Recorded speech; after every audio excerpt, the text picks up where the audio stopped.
Hi library friends, Miss Becky here, and today I'm going to show you how to make some prints using Styrofoam.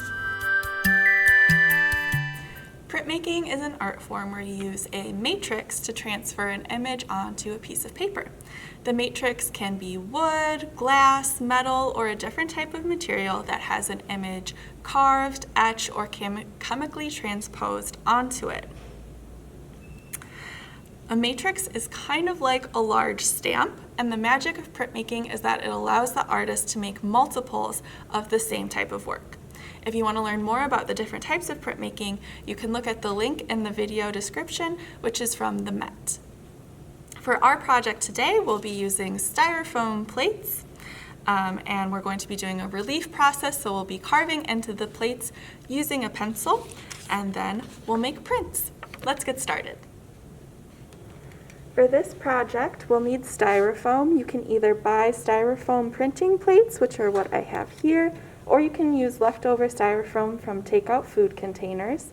We'll also need a foam brayer, acrylic paint, a sharp pencil, a dull pencil, multiple sheets of paper, paper towels, paper plates, and scissors.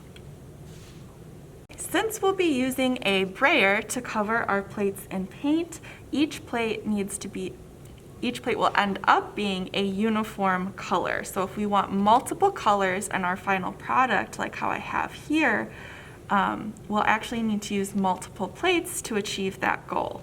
So I'm going to show you how to design a print using two colors, and therefore two plates, one for the background and one for a central image. So when creating your design, you'll choose something to be the main figure in your design, such as an animal, a person, a plant, or an object. It could be anything like a slice of pizza, a flower, or in the case of my example, a bird. And then you can see that to achieve that, I ended up using two different plates. Okay, so once you've decided on your central image, you can look online to find a reference photo if you'd like, and then you can draw your design on a piece of paper. So when I did my bird, this was the design that I originally made, and we'll use that design to transfer the image onto our Styrofoam. So when you're drawing it, you don't want to use like a thick piece of sketchbook paper. You just want a nice thin piece of printer paper. That'll make it easier to transfer the image onto your plate. Before you start drawing, you'll want to trace the size of your plate onto your paper so you can make sure that you're accurately getting the dimensions that you'll work with. So this was my first sample, and then today I made a new sample. This is a snake plant, so we'll see how this one turns out. And a few things to keep in mind when you're creating your design. The prints that you create from these designs will end up being a mirror image. So if you're going to use any words or symbols, you'll want to write them backwards, so that way they end up reading correctly on your final piece. So here I wrote Sansevieria, which is the name for a snake plant, and I wrote it backwards. Our prints are relief works, so any lines that we end up carving into our piece will not pick up paint on the final piece. So you can see here I carved in these leaves and they ended up being white, and areas that remain untouched, like this main part of the background, that ends up being a big block of color. So when I did my bird, these areas here that are lighter white, I had to carve those lines in to get that light white. It's kind of the opposite of what you would do if you were normally drawing, where if you draw on a bunch of lines, that area ends up looking darker. So in this case, it's kind of working in the opposite way of how you normally draw. And then since we're carving into our design, details will be best shown via line work.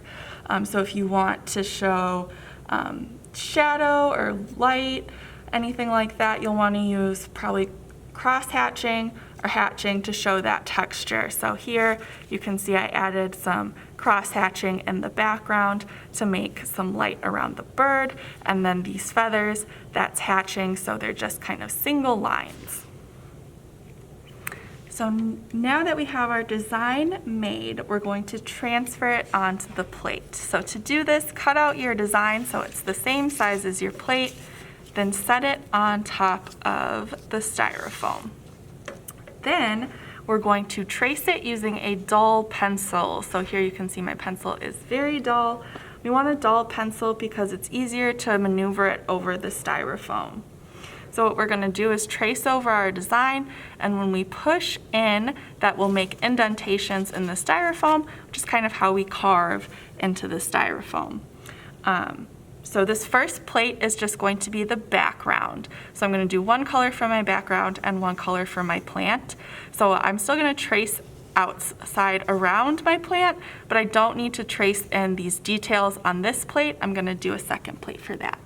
So let's get started.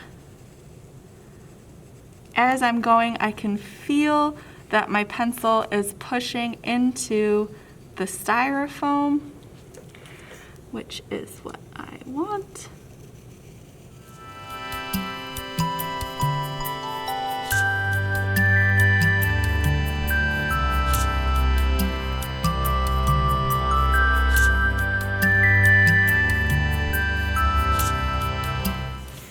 Okay, so then when we remove my drawing, you can kind of, it catches, okay, you can see that it is carved into the plate. What I'm going to do now is go into this plant, and I'm going to push down all of the styrofoam that's inside here because I want to try and have this pick up the smallest amount of paint as possible, because we want this to kind of end up being blank on this plate because we're going to do it with our other color. So just get in and try and push down all of that with your dull pencil, kind of just coloring it in. It will still pick up some ink because it's hard to get it perfectly pushed down, but you'll do your best. And then you can also go through your other lines, and if anything looks like it's not pushed down enough, push it down more and add any extra details that you might want to. Okay, so now we're going to do our second plate. So again, we'll take our design and put it on top, but this time we are just tracing our central image. So I'm just going to trace my plant, and I will do all of the detail inside of it this time.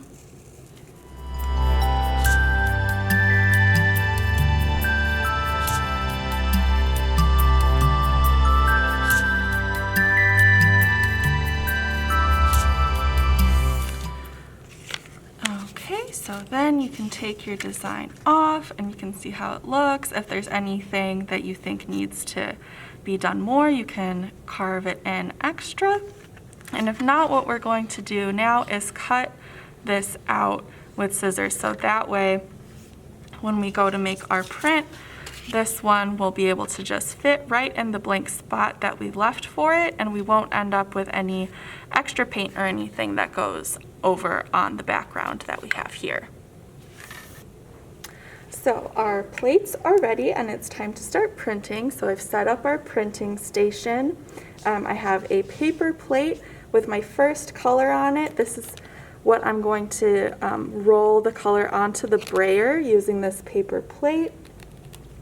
Then I have a scratch piece of paper underneath my printing plate, so that way when I roll onto it, it gets any extra gets on this scratch piece of paper and not on the table.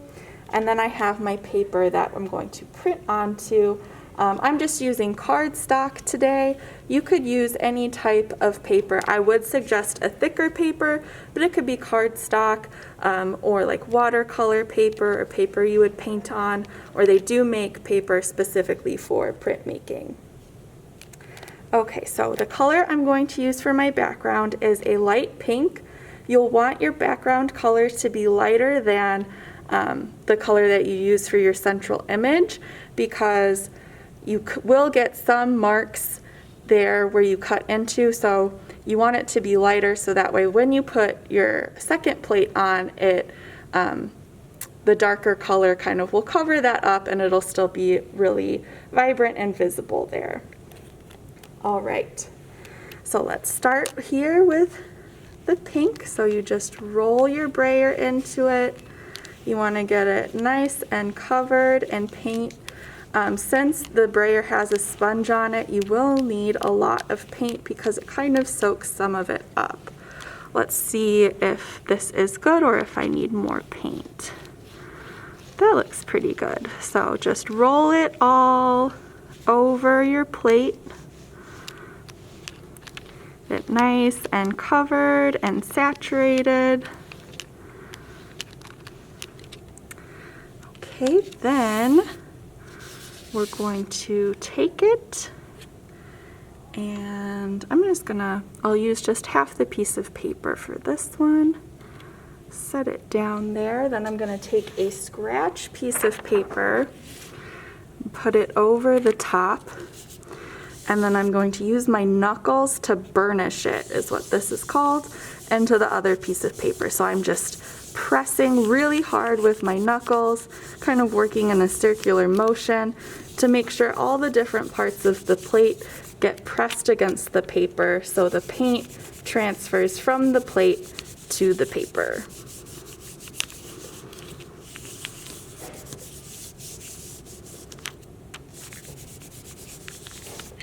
Okay, let's see how that turned out. That's pretty good for a first one. I find that a lot of the time the first one ends up being a little bit lighter than your next ones will be. So here we have some white space, but I don't really mind it. The nice thing about printmaking is that little accidents like that can end up looking really cool and unique. All right, so before we go to the next step, make sure to clean off your brayer. You can just do this in the sink, put it under water, and you can kind of squeeze the sponge to get the other paint out, then dry it off with a paper towel. Now we'll put down our paint for our next piece, and I'm actually going to use kind of multiple paint colors here to create kind of like an ombre effect. We'll see how it turns out. So you just put the different colors that you want down, and then we're just going to roll over the whole thing.